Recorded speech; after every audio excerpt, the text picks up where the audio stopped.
selamat datang lagi. Sebelum lanjut, please subscribe, like, comment, dan share ya Rumah Alia.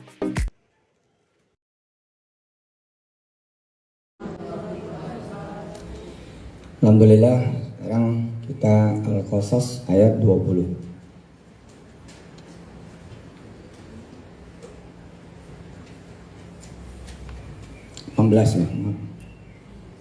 Ya, ayat 8.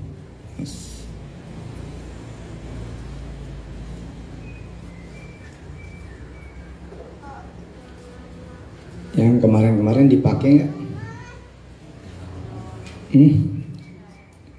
Ngajinya udah jauh nih. Insya Allah dipakai ya. Dan berdoa mudah-mudahan ilmunya manfaat, bisa diamalin terus-terusan, amin. Sudah Al-Qasas surah keberapa? 28 ayat masuk 18. Saya suka nih ayat-ayat ini karena 18, 19, 20 nanti 21 emang dalam kehidupan kita nggak mungkin orang tuh senang terus, pasti ada susahnya. Nggak mungkin orang tuh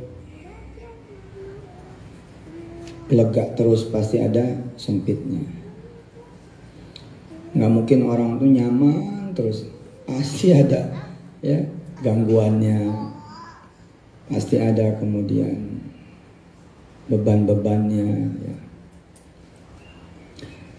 Ayat 18, 19, 20 nanti mengandung kosakata khauf.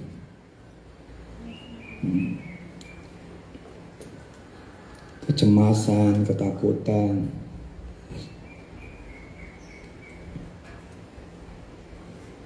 Air panas, air putih panas. Kekalutan ya, ketidaktenangan. Dan saya senang contoh episode yang kita pelajari ini karena secara naturalnya contoh ini adalah ketakutan apa ya, yang jadi kan kadang-kadang orang suka ada di situasi kondisi yang dia juga nggak ngerti gitu, tapi ada di situ. Bukti bahwa emang bukan kita yang mengendalikan kehidupan. Analogi gini ya, ada lubang ya di depan tuh. Iyalah kalau kita tahu terus kita masih kecemplung, emang bego gitu. Itu pun suka terjadi juga gitu. Entah karena kita nganggap enteng, oh, gue tahu ada lubang, tapi dianggap enteng, nggak taunya lalai, ngobrol kanan, ngobrol kiri, nyeblok. Tapi ada kalanya misalkan, ya, analoginya kita naik mobil, lah si mobil berhentinya di dekat lubang itu, kita nggak ngerti, begitu turun cebur, bisa gitu.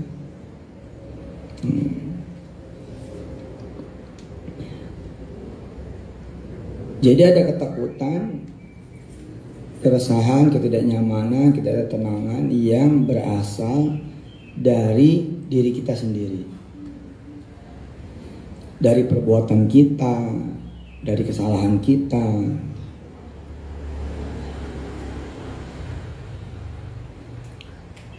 Dari gerusa-gerusunya kita, dari salahnya kita mengambil keputusan, salahnya kita kemudian mengambil tindakan.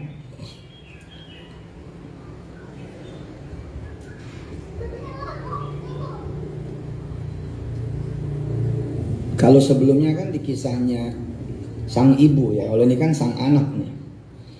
Sang anak yang sudah menjelma dewasa. Coba balik dulu ke ayat 14.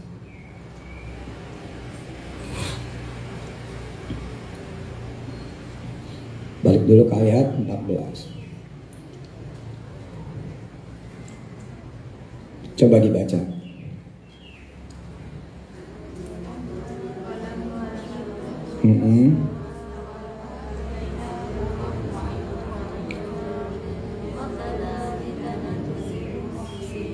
Artinya apa?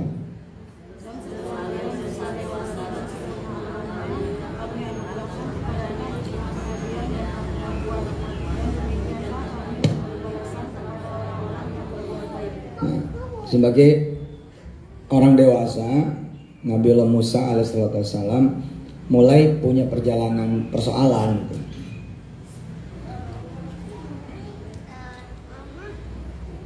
Bukan berarti anak kecil nggak punya persoalan, tapi ya ini memang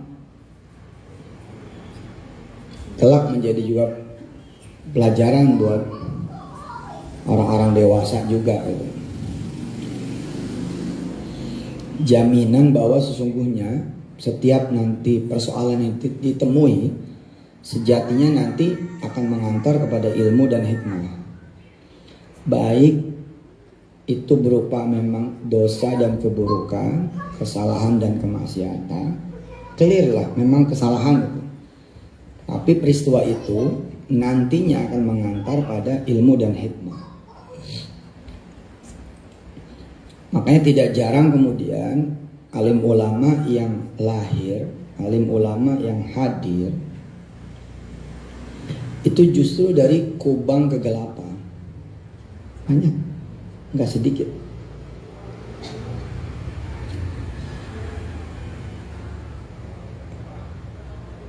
Ada, nanti saya coba minta Ustadz Syukri menjelajahi itu. Ada satu kitab yang mengupas perjalanan hidup wali-wali Allah yang sebelumnya tuh sesatnya ngalahin kita orang.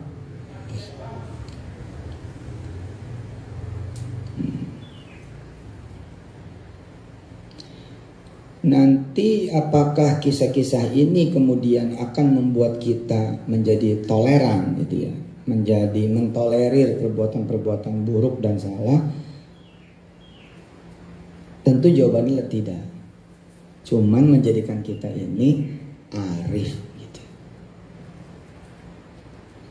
Menjadikan kita ini insya Allah bijak dalam memandang kesalahan seseorang, dalam memandang kesalahan siapa pun. Bismillah. Karena ternyata kesalahan itu adalah nature, human banget.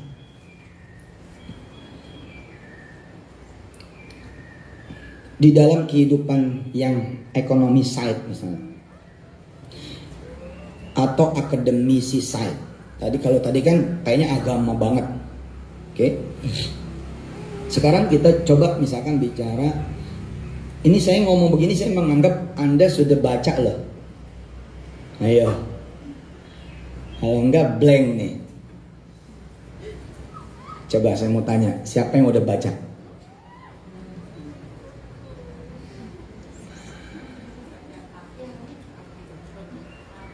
Walau wahidah?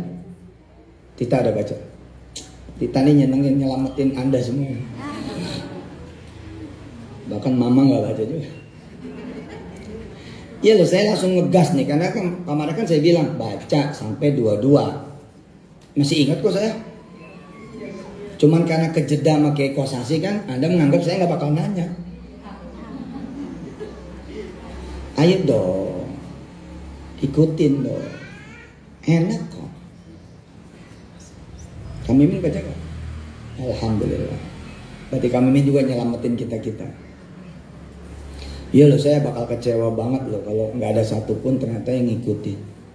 Kan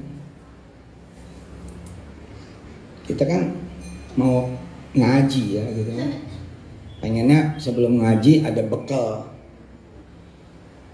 Ya kecuali baru hadir ya mau diapain. Tapi kalau memang sebelumnya juga udah hadir dan ini kan bukan masjid, nggak ada halangan buat Anda lagi head pun hadir,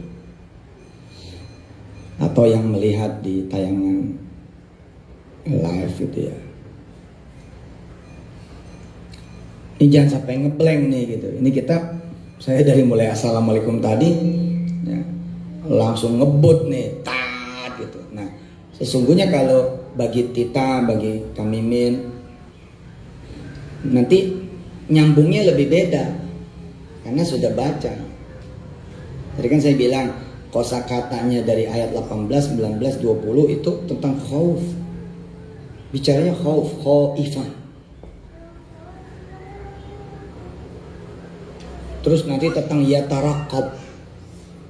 Aduh, saya ngerasain ya, pendekatan diri seorang yang biasa-biasa saja kepada Allah sama pendekatan diri orang yang punya hajat beda. Pendekatan diri sama orang yang ketakutan beda. Nah ini episode Nabi Musa mendekatkan diri kepada Allah karena takutnya. Beda loh. Oke, mudah-mudahan tadi saya udah dipahami ya. Tadi saya pengajian juga pagi sama ibu-ibu. Saya ngomong gitu, ternyata di luar dugaan saya nggak nyambung gitu. Padahal saya ngomong udah pelan-pelan gitu, udah runtut, udah nganggapnya ini paham gitu. Ternyata lumayan jauh gitu.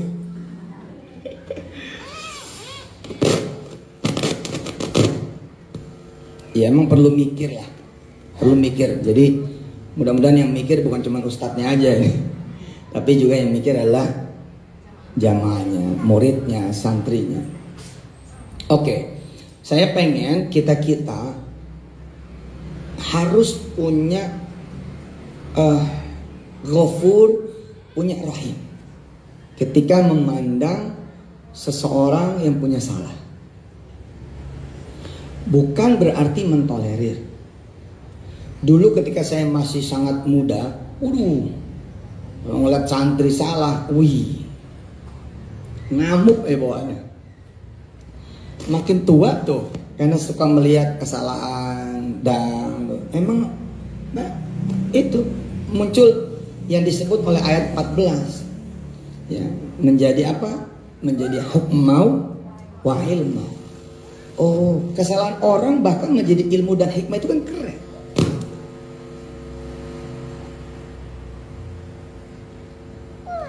Kan buat Allah nih sama aja ya. Buat Allah kan sama saja kalau dia udah menghendaki sesuatu. Ya. Dan bila sesuatu itu adalah ilmu dan hikmah, maka bisa didapat dari pintu mana saja. Ada orang punya kesenangan lalu jadi ilmu dan hikmah, ya.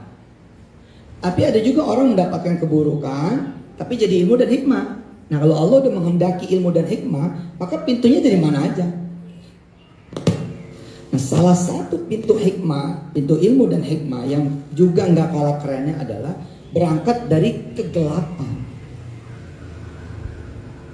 Ini kan yang nggak disadari orang banyak.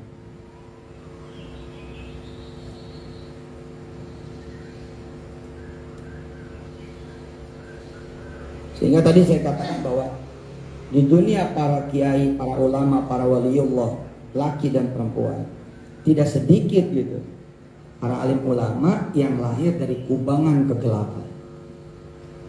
Saya baru belum lama dapat cerita dari seorang abuya di daerah Jawa Barat tentang pewaris nomor 1 dari sang kiai.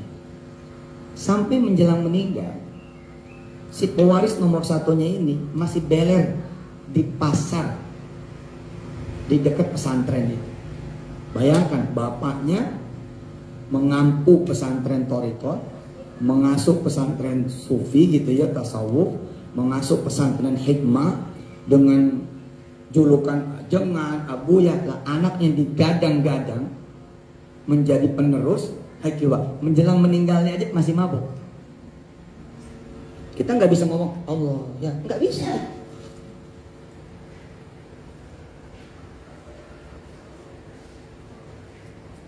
Kalau pandangan kita bukan pandangan rahmah, yang ada kita malah nyumpain terus. Ya kalau gini mah bukan cuma anak yang mampus, pesantren juga mampus gitu. Kalau begini mah namanya bukan cuma anaknya yang bakalan selesai, pesantren juga bakal selesai gitu. Itu pandangan yang belum ngaji bab rahmah.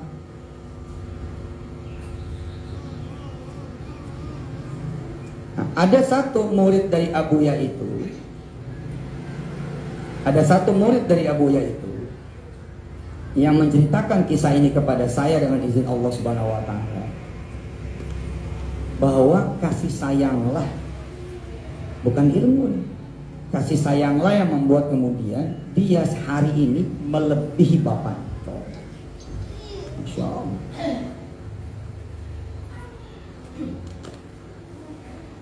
Saya masih mengingat beberapa kajian yang lalu.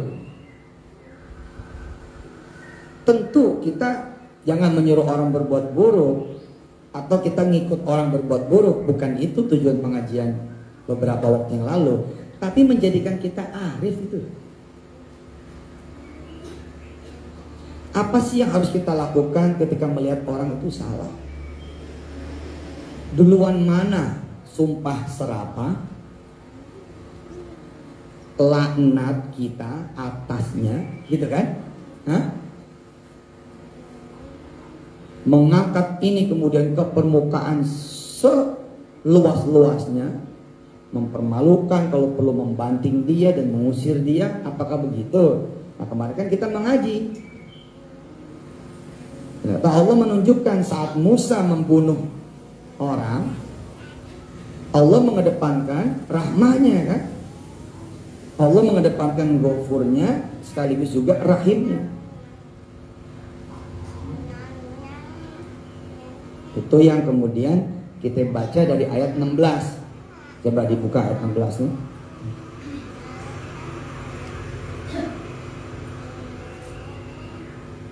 Qala rabbi inni zalamtu nafsi faghfirli. Sampai situ doanya. Kalimat berikutnya adalah narasi dari Allah Subhanahu wa taala, faghfara, langsung direct, nggak ada jeda. Mengajarkan pada kita semua adalah dalam hal mengampuni, mengasihi dan menyayangi harus memang jangan berdasarkan juga kejadian apapun. Harus memang dari kita. Jadi saya sayang sama ibu bukan karena ibu sayang sama saya. Saya cinta sama ibu bukan karena ibu cinta sama saya. Saya membantu ibu bukan karena ibu membantu saya. Saya baik sama ibu bukan karena ibu baik sama saya, karena memang saya baik. Ya memang harus begitu, maksudnya Anda gitu loh. Bukan saya maksud. Ini maksud contoh. Lu baik gue baik, lu jahat gue jahat. Ya enggak gitu. Itu kan yang Allah lakukan. Dan kalau Allah nggak punya sifat kayak begitu, nggak ada satupun manusia yang hidup. Karena Allah punya sifat begitu, dia mendahulukan rahmat, mendahulukan ampunan, maka kita selamat. Orang yang mencelakakan Nabi Yusuf besok-besok ikut jadi nabi. Cuk, ini kan luar biasa gitu. Siapa sih gitu loh yang bisa seperti itu? Orang yang mencelakakan Yusuf kecil, putra Yakub. Semua ketika menemukan pertobatannya dijadikan nabi oleh Allah Subhanahu wa taala. Derajat apa gitu? Dan kan tanpa eksius, tanpa ada pengecualian.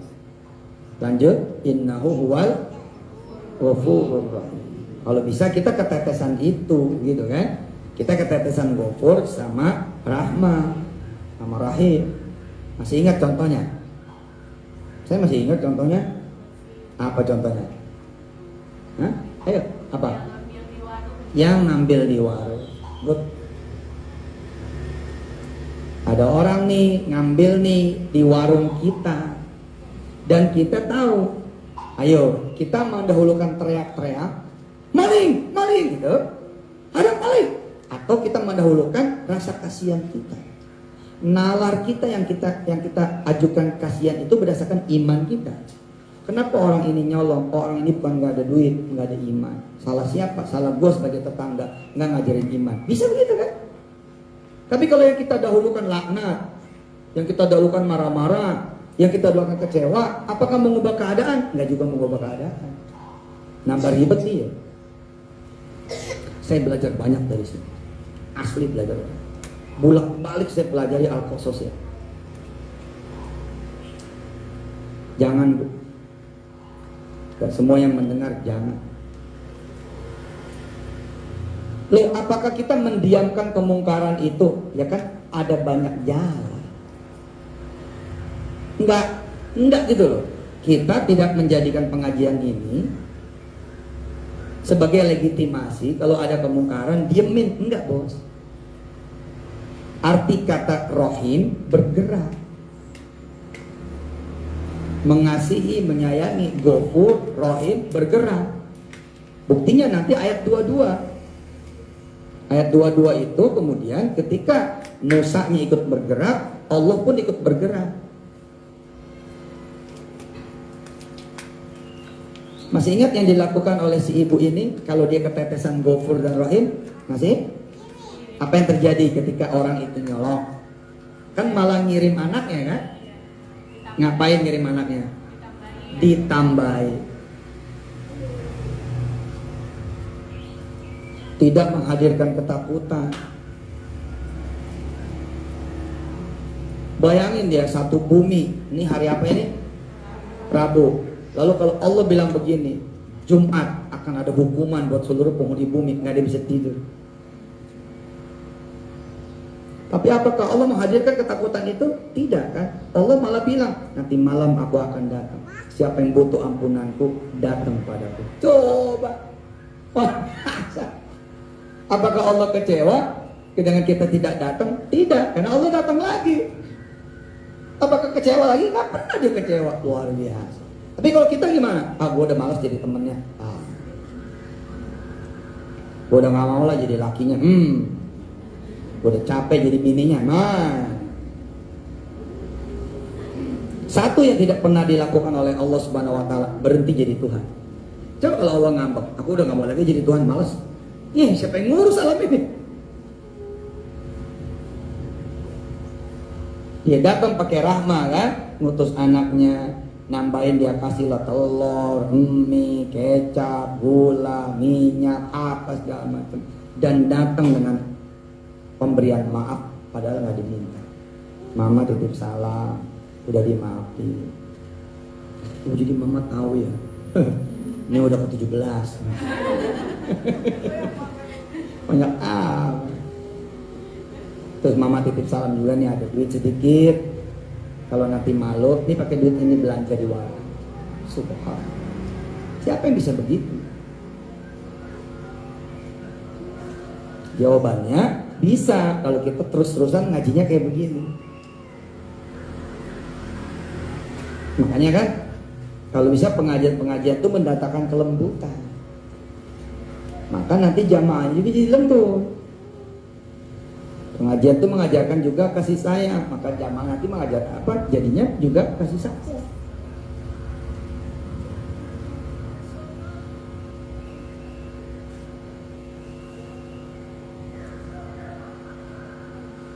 Allah Subhanahu Wa Taala ya memberikan contoh pada kita. Nah, tadi saya bilang kan, tadi dari sisi agama saya, sisi agama banget. Sekarang kita coba belajar dari sisi ekonomi. Berapa banyak orang coba yang kita anggap udah selesai hidupnya, ternyata dia kemudian muncul sebagai orang yang lebih kaya daripada kita. Kira-kira di wilayah agama kayak gitu tuh. Di wilayah ekonomi, di pendidikan kayak gitu. Ada orang gak naik kelas, kita udah kelas 4, dia masih kelas 2. Kita udah kelas 6, masih kelas 2 juga. Di perjalanan tahta, di perjalanan karier, di perjalanan kemudian job, di perjalanan pekerjaan. Kita udah SMP, masih kelas 2. Tapi ternyata di tikungan umur ke-40 malah jadi Kapolres Tangerang. Kapolres Tangerang itu punya cerita ini dia. Kapolres yang kagak lulus SD dia.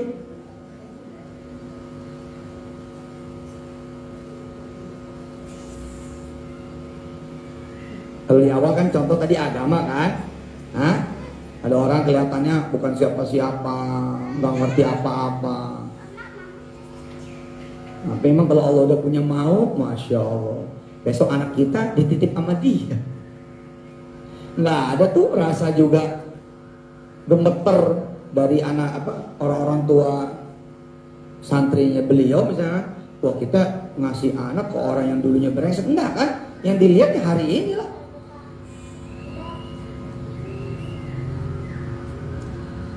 Lah kok bisa misalkan Pak Kapolres Kota Tangerang baru ulang tahun kemarin yang 42. Kok bisa? Kan katanya tadi nggak lulus SD. Iya. Daerahnya kemudian menjadi daerah konflik. Dari awal memang pengen jadi tentara, karena dia ngelihat tuh tentara. Pokoknya dia mikir tentara. Sampailah kemudian tentara-tentara Indonesia datang ke kampung dia di sana, di Dili, Timur Leste kalau sekarang. Tadi angkat anak nih sama salah satu tentara, dibawa pulang ke Jawa, ke Yogyakarta. Sampai sana ngebut. Bahkan ketika masuk kepada Akmil atau apa itu, dia menjadi number one. Coba hati-hati deh, kita hati-hati deh kalau ngejudge orang nih. Aduh, kita kadang-kadang suka pepes keyang kalau kata orang Betawi. Kayaknya orang udah hina banget dan gak bakal punya masa depan. Hati-hati lo, besok lo minjem beras sama dia.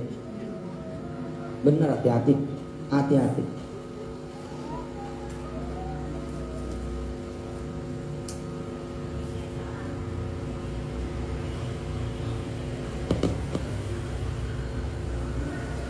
Yang lain naik kelas 4, kelas 5, dia masih tetap kelas 4. Yang naik kelas 6, dia tetap kelas 5. Ternyata besok dia jadi guru besar.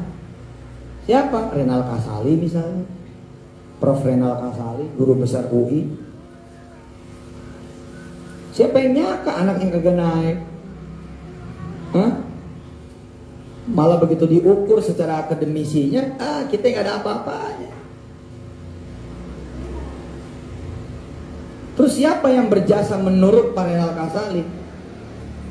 Seorang ibu guru yang memeluk dia lalu mengatakan, kamu nanti tetap bakal jadi orang besar. Kalau bisa kan kita yang begitu gitu.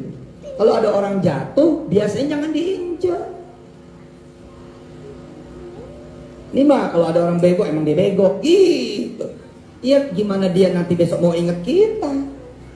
Jangan-jangan ingat kita memang, tapi mengingat yang memang menyakiti, kan juga masalah.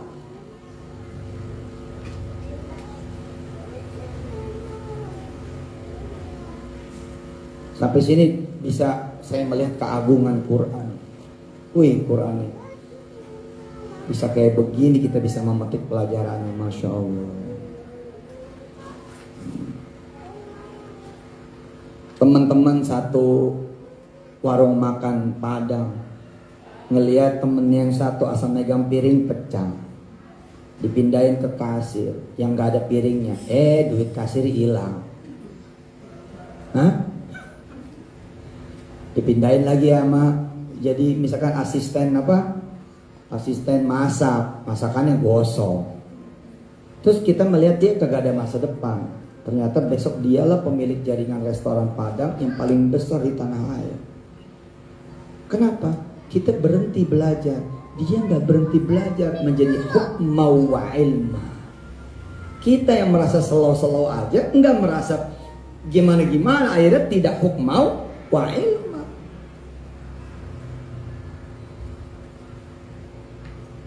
Ingat peraturannya, ingat peraturannya, paham nganggo, nggak paham, paham gak nih? Ini ngajinya mikir loh nih. Ngaji bener mikir loh nih. Kanan kiri, atas balik lagi, bawah turun, maju mundur lagi ke belakang.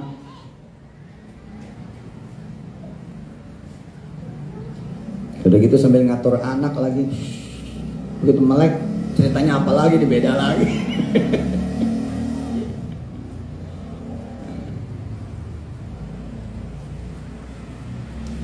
Indah ya.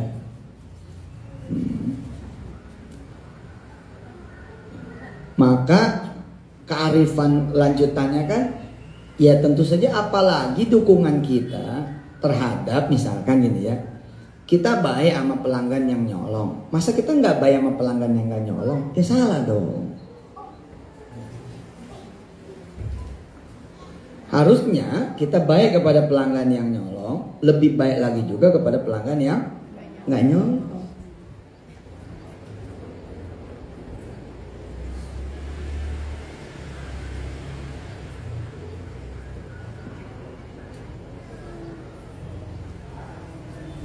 Siap nggak kita seperti Allah melihat hambanya yang bersalah itu? Ibu-ibu urusannya sama anak, bapak-bapak urusannya sama anak, suami urusannya sama istri, istri urusannya sama suami, anak urusannya sama orang tua. Belum tentu juga anak siap melihat orang tua salah. Anak suka nggak siap melihat orang tua salah. Udah tua bangka begitu, coba kan berarti dia nggak siap. Bukan mengedepankan ghafur, bukan mengedepankan rohim, yang dikedepankan laknat. Nggak diajarin sama Allah begitu.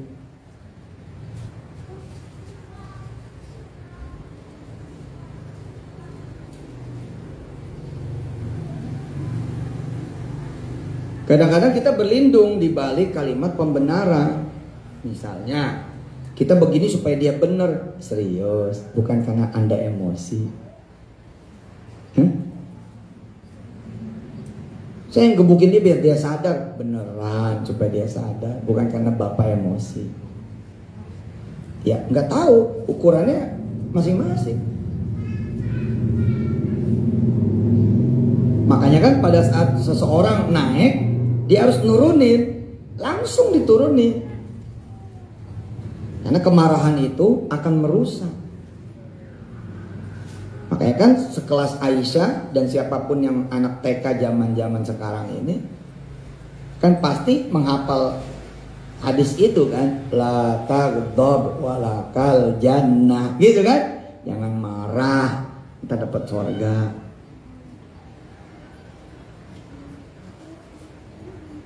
Lanjut, baik. Ayat sekarang 18. Tadi belum ceramah ya, masih pengantar.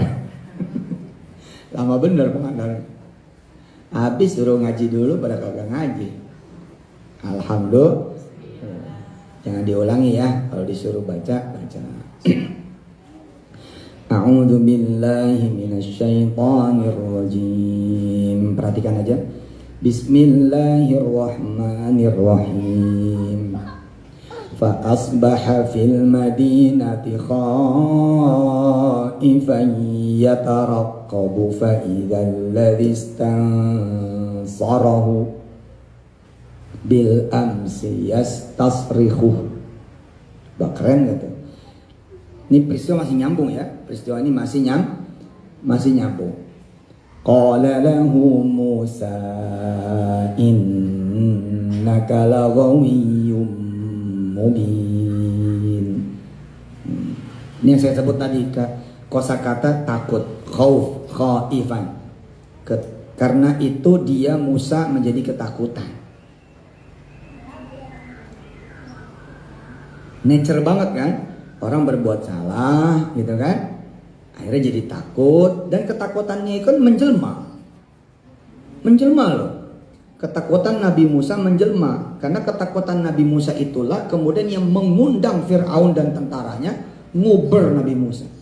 Ini kan ketakutan dia kan. Aduh, saya udah ngebunuh orangnya Fir'aun. Kita ngebayangin gitu loh. Ya silakan masuk ke dalam ayat ini. Bayangin Nabi Musa salah mukul orang. Ternyata yang bersalah itu kaumnya.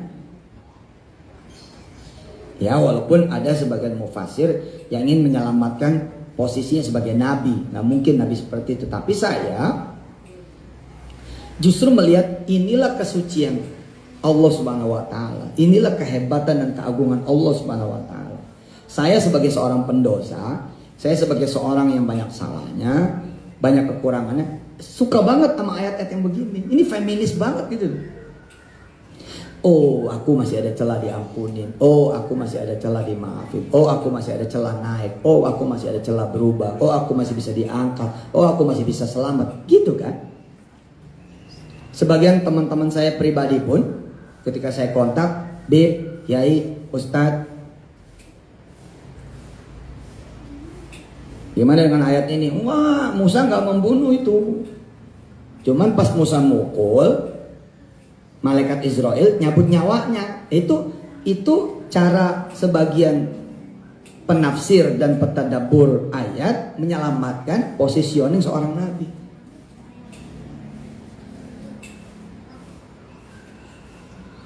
Nah kalau saya enggak, salah ya salah dong, salah kok gitu. Tapi kan ada apa dengan kesalahan itu? Ternyata membawa kepada apa? Narasi harapan buat kita-kita yang salah.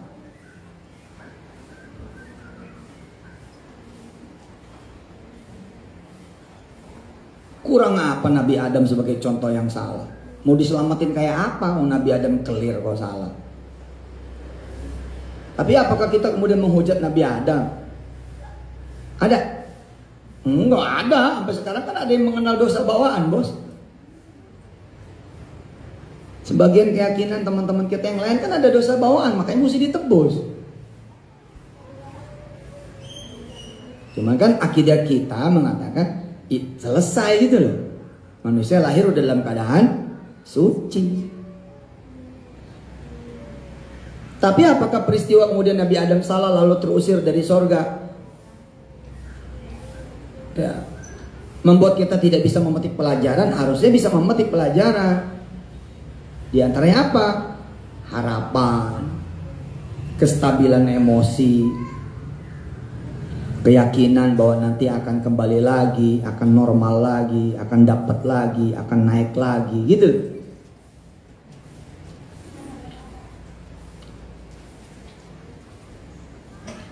Nabi Musa takut ya, khaifan. Sekali lagi saya bilang saya seneng gitu ayat-ayat yang begini karena emang hidup saya di sini. Fa idzal ladzi istansarahu bil amsi yastasrikhu. Tiba-tiba orang yang kemarin meminta pertolongan berteriak meminta pertolongan kepadanya. Terus Musa berkata kepada dia, innaka lagawiyyum mubin. Kira-kira kalau bahasa kitanya begini, ya lo lagi nih. Emang kacau nih gitu. Kamu tuh yang sebenarnya salah gitu kata Musa. Akhirnya malah Musa pengen mukul orang itu. Lalu kemarin kan dia bela orang itu. Tapi sekarang Musa malah pengen ngehajar orang itu. Cuman Allah selamatin dari kesalahan kedua. Kalau enggak mati lagi nih orang. Seperti kematian yang kemarin kan. Nah, kita baca ayat 19. Falamma an arada an yabtisha billadhi huwa aduwwun lahuma qala ya Musa aturidu an taqtulani kama qatalta nafsan bil ams in turidu illa an takuna jabbaran fil ard wa ma turidu an takuna minal muslihin.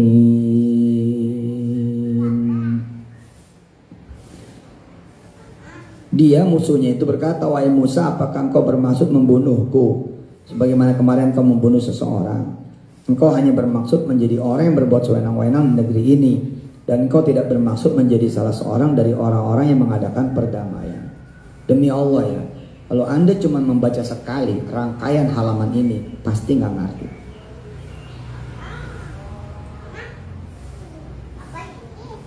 Kemungkinan besar nggak ngerti. Ayat ini lewat aja gitu, nggak ada hikmah walaupun secerca sedikit. Yakin di sini perlu yang saya bilang beberapa waktu pengajian yang awal, perlu ngajinya gimana? Berulang dan berulang, baca lagi dan lagi, baca terus sampai kemudian ketemu oh.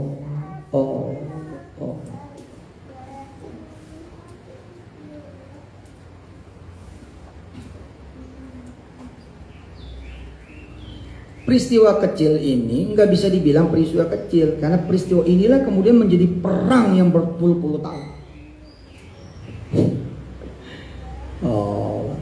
Menambah panas kemudian Firaun dan bala tentaranya.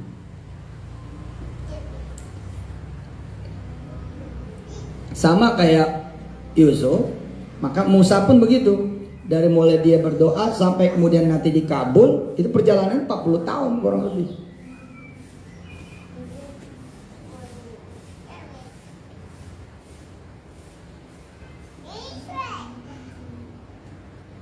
Sebagian guru-guru saya yang mengatakan begini kira-kira, andai kemudian Nabi Musa dulu bisa mengontrol emosinya ketika ada di kota Memphis, mungkin gak akan ada peristiwa perang berjilid-jilid.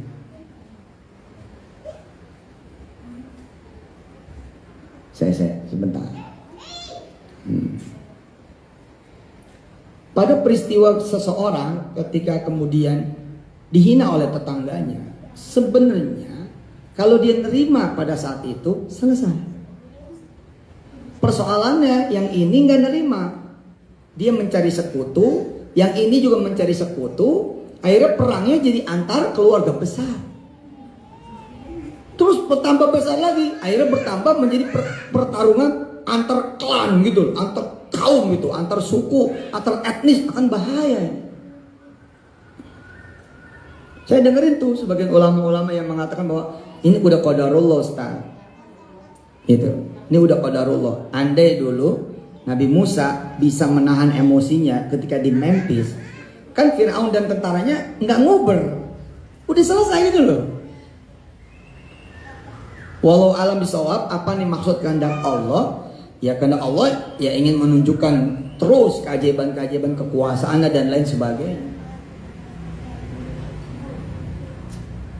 Bisa diikuti kami. Ini kan peristiwa yang memicu kemudian Firaun dan tentaranya nyampe ke kota Memphis.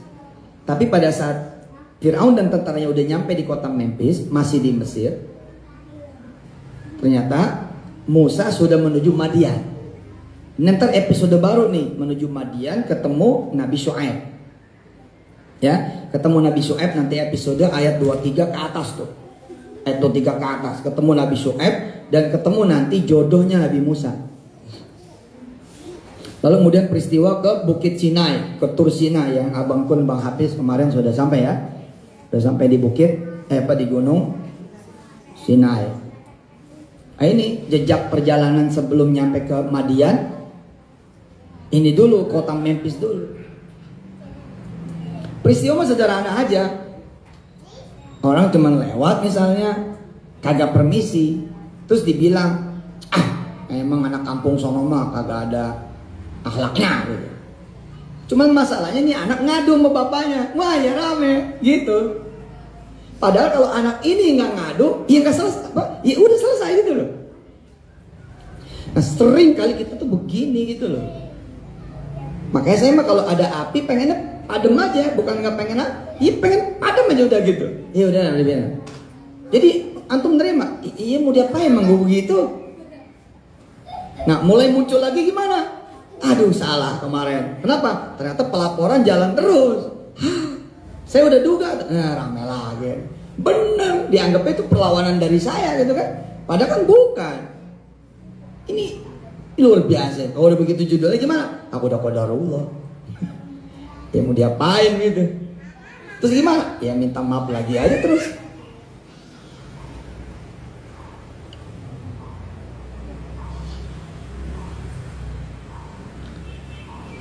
Suasana inilah yang saya butuhkan itu. Kajian ini yang saya butuhkan. Percayalah, ibu-ibu kalau sekarang ini lagi nyaman-nyaman saja, demi Allah, ntar datang suasana nggak nyaman. Maka pengajian ini menjadi penting buat kita. Inilah yang harus kita lakukan.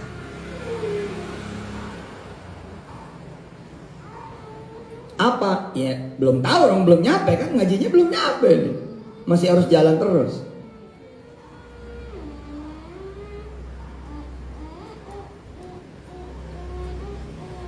Salah satu hikmah diantaranya ayat 19 adalah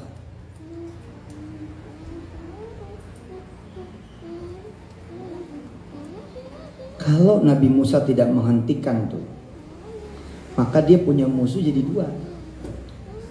Udah mah musuhnya dari Fir'aun dan tentaranya, sekarang ditambah dengan Bani Israel. Repotnya.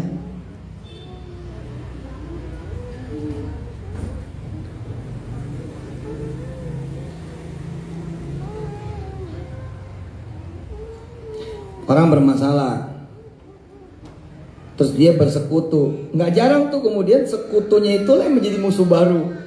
Sekutunya itu bisa jadi misalkan pengacaranya, tadinya membantu, tapi kemudian nggak tahu nih ada peristiwa apa, si pengacara merasa tersakiti, jadi persoalan baru lagi. Allahu Akbar.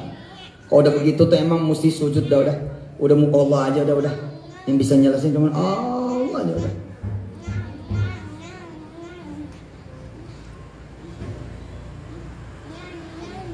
Harusnya sih di usia ibu-ibu yang udah 40 ke atas nih, yang saya sampaikan udah bisa dipahami dari perjalanan sejarah. Iya ya, kadang-kadang kita ngurusin masalah bukan tambah bener, tambah gelap gitu. Iya ya, tambah dalam. Iya ya, tambah banyak gitu ya kan. Pada saat itu kita perlu ngikutin perjalanan Nabi Musa.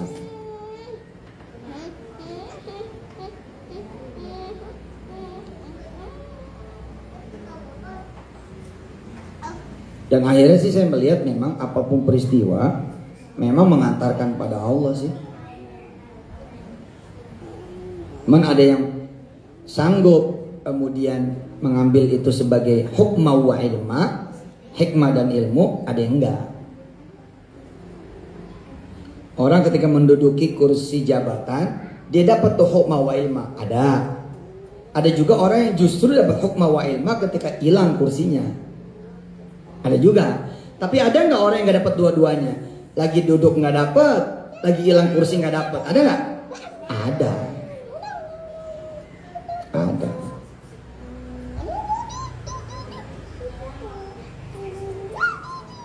Ada nggak orang dapat duit lupa? Lagi hilang duit lupa juga? Ada. Banyak, bukan nggak ada, banyak. Tapi ada nggak orang yang staminanya hebat bener? Ada duit, dia tetap ingat Allah. Nggak ada duit, makin ingat sama Allah. Banyak. Banyak juga. Memang tipe-tipe manusia ada gitu. Dan nature juga kok. Maksudnya nature itu gimana? Ya alami aja. Kadang-kadang kita punya duit tetap lupa sama Allah. Teringat-ingat lagi nggak ada duit. Ya nature itu. Nikmatilah. Kedunguan itu nikmati. Kadang-kadang ya udahlah.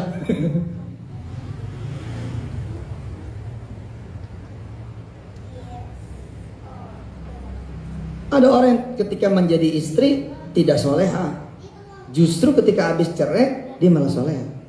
Ada begitu.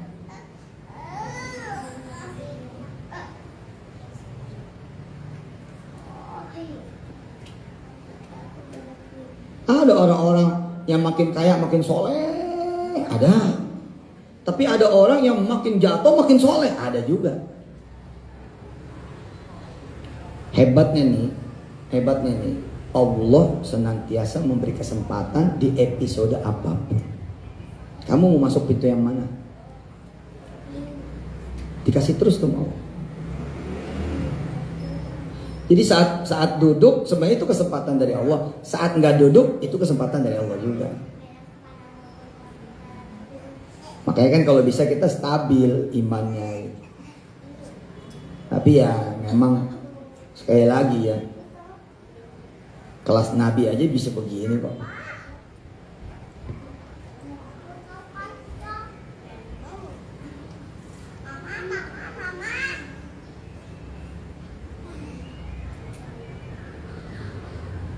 Coba lihat kosakata muslihin di ayat 19. Kosakata muslihin di ayat 19. Ini termasuk tema sentral Quran. Tulis kata-kata islah,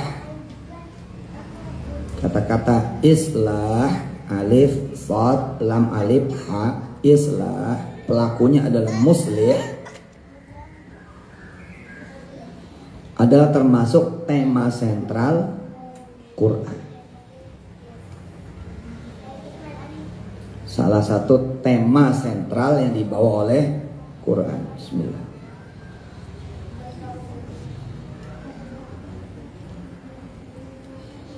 Dari awal tuh mah, Amin, dari awal, dari mulai Al-Baqarah, Allah udah cerita ada orang berbuat kerusakan, ada orang berbuat perdamaian, ada orang berbuat kehancuran, ada orang yang membangun, ada orang yang prestatif, ada orang yang ngawur, ngaco.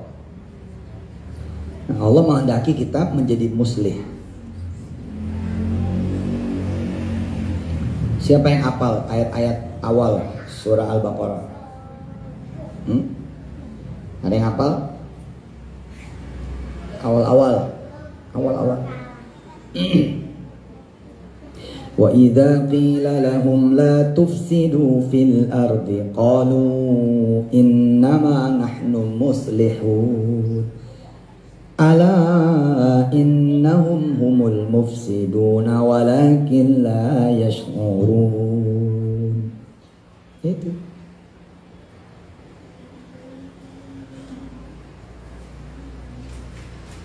dari awal tuh. Itu Al-Baqarah lembar kedua.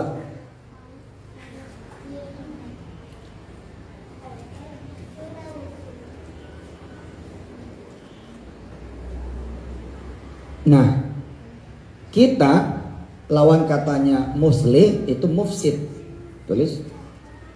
Lawan katanya muslih itu adalah mufsid.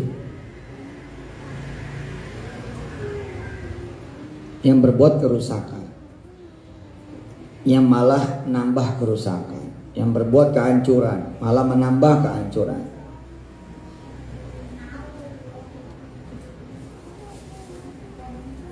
Allah senang tuh sama orang-orang yang senantiasa mengadakan perdamaian.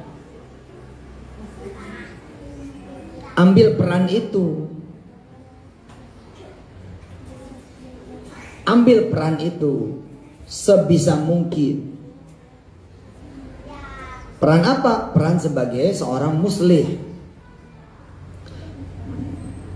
Nah, ini nanti panjang kali lebar lagi nih muslih ini. Kalau kita misalkan belajar tentang majmu ya, atau kita melihat mu'jam apa mufahras yang terjemah kosakata, itu muslih panjang tuh terjemahannya, dang. Jadi nggak sekedar damai gitu. Pada tingkatan tertentu bahkan kita kan nggak mampu berdamai sama diri kita sendiri. Udah kan kita ngaji kan beberapa waktu yang lalu kan, kita bahkan tidak mampu memaafkan diri kita sendiri. Kita sering mukul-mukul muka kita, oh emang jelek, pukul coba.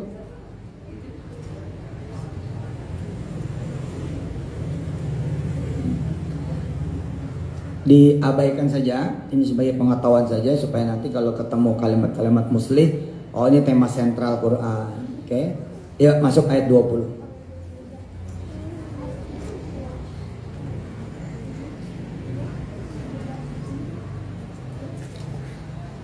وَجَاءَ رَجُلٌ مِّنْ أَقْصَى الْمَدِينَةِ يَسْعَى قَالَ يَا مُوسَى إِنَّ الْمَلَأَ يَأْتَمِرُونَ بِكَ لِيَقْتُلُوكَ فَاخْرُجْ إِنِّي لَكَ مِنَ النَّاصِحِينَ. Ada seorang informan nih nyampein kepada Nabi Musa, gawat nih Musa, ini pembesar-pembesar negara lagi berunding loh, lagi nyari kamu loh, keluar dari kota ini. Ya saya sih cuma ngasih tahu doang, ya itu kira-kira nih ayat.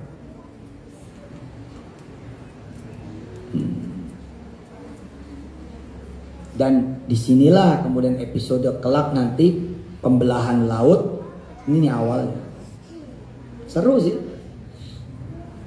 Kalau saya orangnya imajiner ya, jadi Kalau baca ayat masuk, saya mencoba menguasai ini keadaannya kayak gimana gitu.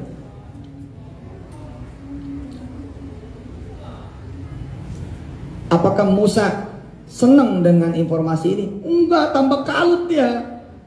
Kemarin dia habis ngebunuh orang kan, itu aja kan dia tidak bisa memaafkan dirinya loh.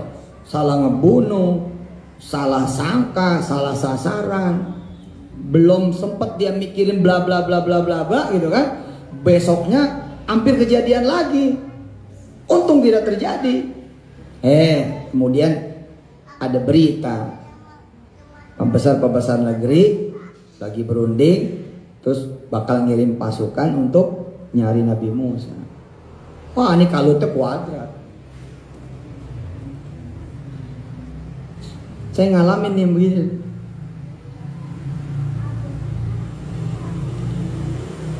Tahun 97, 98 itu. Udah keendus nih. Kayaknya lu udah ketahuan ini. Pindah kampung lah. Saya lari lagi pindah kampung. Iya benar.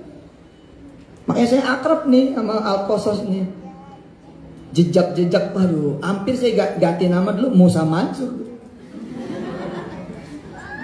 Iya kan, saya cerita begitu kan, perjalanan ganti nama kan. Ini kayaknya ada yang belum ngikutin tuh ceramah saya tentang perjalanan saya ganti nama. Dulu pertama kali mau ganti tuh Adam Mansur, karena saya mempelajari Nabi Adam. Tapi terus Nuh kok menarik. Harusnya Nuh Mansur. Ya Mansur tetap saya pertahankan karena ini nama keluarga, nama orang tua, nama yang penuh berkah. Mansur itu artinya selalu ditolong. Jadi saya nggak mau hilang nama itu. Mansur itu selalu yang ditolong.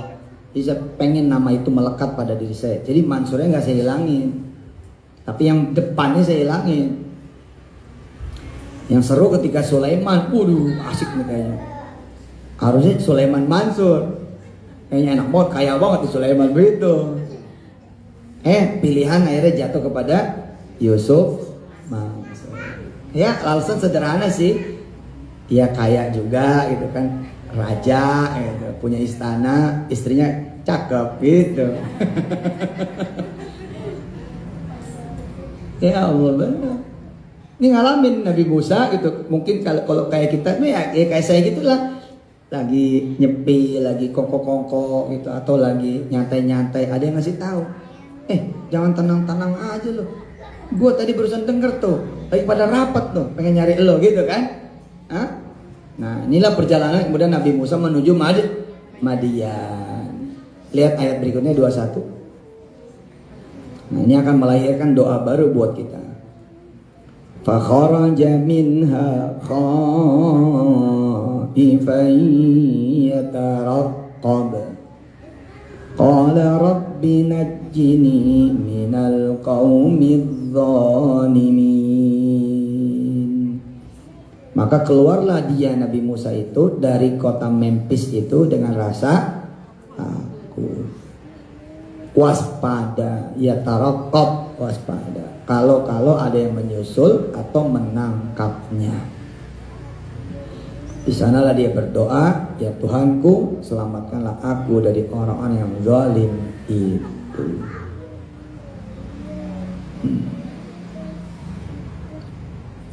Ada pertanyaan menarik dari seorang murid kepada gurunya, seorang santri pada kiainya.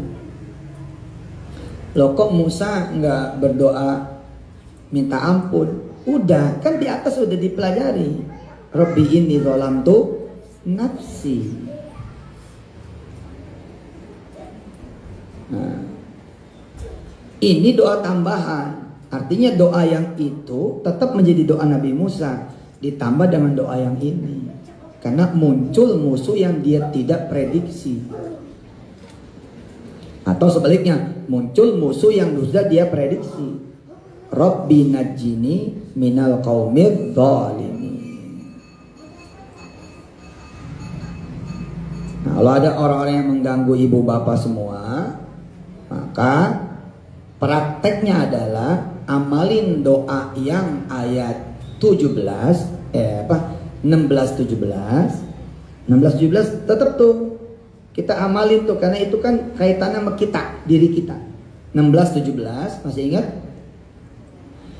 Boleh dibaca utuh, boleh dibaca penggalannya, ya.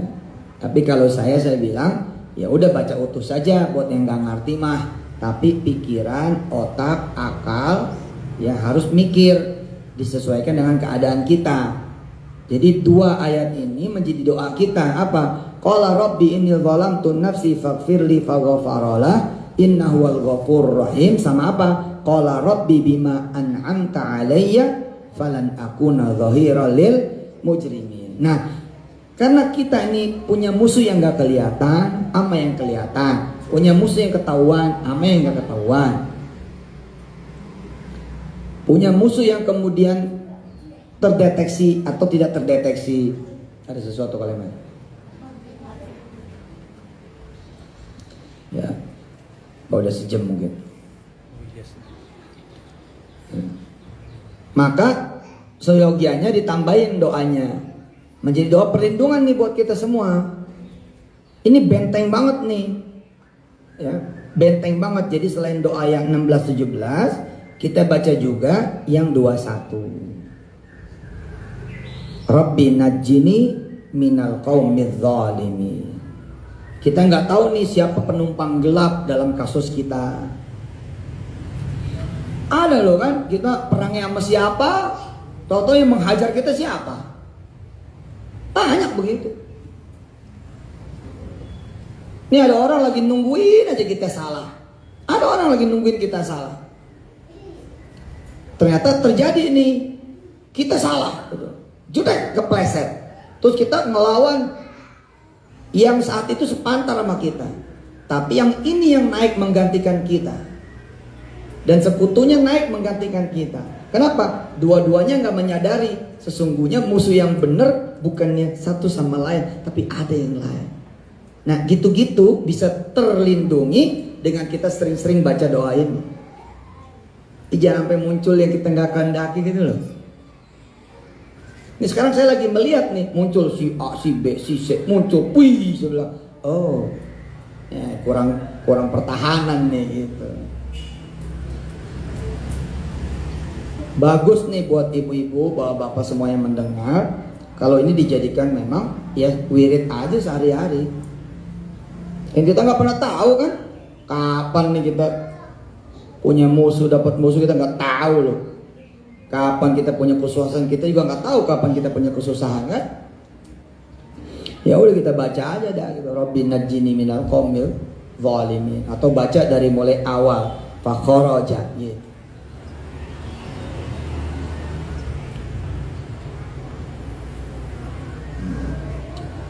Fakharaja minha khaifa yataraqab. Ini bisa juga kita bawa kepada apa? Kita keluar dari suasana yang gak enak, keluar dari warung kita yang kemudian bermasalah. Kita gini ya, orang habis di PHK itu kan ketakutan tuh, iya kan? Aduh, gue kerja di mana? Aduh, gue nanti makan apa? Aduh, gue ngasih makan istri ini pakai apa? Kan ketakutan. Nah, kalau dia udah ngaji bab ini, terus dia baca ini, nanti ketemu Madian gitu.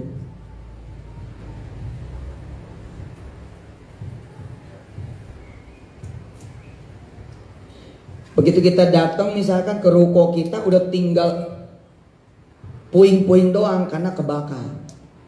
Muncullah ketakutan kita nih. Aduh, ini tagihan gimana? Aduh, bayar gimana? Nah, kita alhamdulillah udah ngaji ini kan. Kalau udah ngaji ini, ya baca aja. Di puing-puing ruko kita itu, misalkan habis kebakaran, kita doa itu. Fakharaja minha khaifan yataraqab qala rabbi najjini minal qaumidz zalimin. Jangan salah loh. Ada begitu ruko habis, muncul sertifikat orang. Tiba-tiba kita diusir. Terjadi kan tuh sama Bu Fauzia Jalil, ingat gak mama? Dia dagang di pasar X berpuluh-puluh tahun. Tiba-tiba kebakar, kebakar. Begitu mau ngurus surat, ternyata udah terbit surat punya si fulan gitu loh yang gak jelas. Coba. Ya namanya juga kejahatan kan. Tapi nggak soal kata Allah. Ya sudah, baca aja ini seperti bacanya Nabi Musa. Ntar aku kasih Madiannya kamu. Ini kan Madiannya Musa.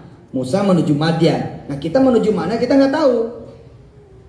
Ayat 22 buat kita nanti bentuknya seperti apa kita nggak paham. Yang kita paham kita datang pada Allah. Nanti Allah menunjukkan jalan buat kita. Masya Allah. Fakharaja minha khaifan yataraqab. Qala rabbi najjini minal qaumidz zalimin. Sadaqallahul azim. Nih PR nih. Enggak banyak-banyak bacanya. Baca ayat 22 aja. Enteng kan tuh, saya nggak tega nyuruhnya. Nggak tega nyuruhnya gitu ya. Hah? Saya pengennya sih sehalaman nyuruhnya. Udah ayat 22 aja tuh. Tapi bolak-balik bacanya ya. Ayat 22 pendek tuh ayat 22, tapi bolak-balik. Jangan sampai enggak dibaca. Allahumma arhamna bil Qur'an waj'alhu lana imama wa nura wa huda wa rahmah. Allahumma dzakkirna minhu man nusina wa 'allimna minhu ma jahilna warzuqna tilawatahu ana al-laili wa atrafan nahar waj'alhu lana hujjatan ya rabbal alamin. Kita baca doa pakai ayat ini. Bismillahirrahmanirrahim. Ayo.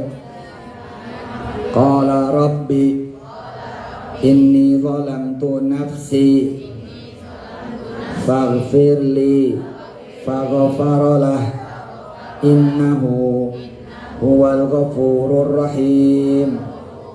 Qala rabbi bima an'amta alayya falan akuna zahiran lil mujrimin fakharaja minha khaifan yataraqab. Qala rabbi najjini minal qaumidz zalimin. Makasih ya, mudah-mudahan ini ada manfaatnya.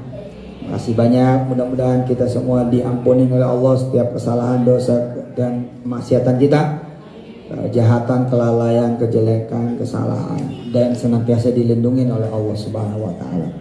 Jazakumullahu ahsanal jaza. Selamat kembali ke rumah masing-masing. Wassalamualaikum warahmatullahi wabarakatuh.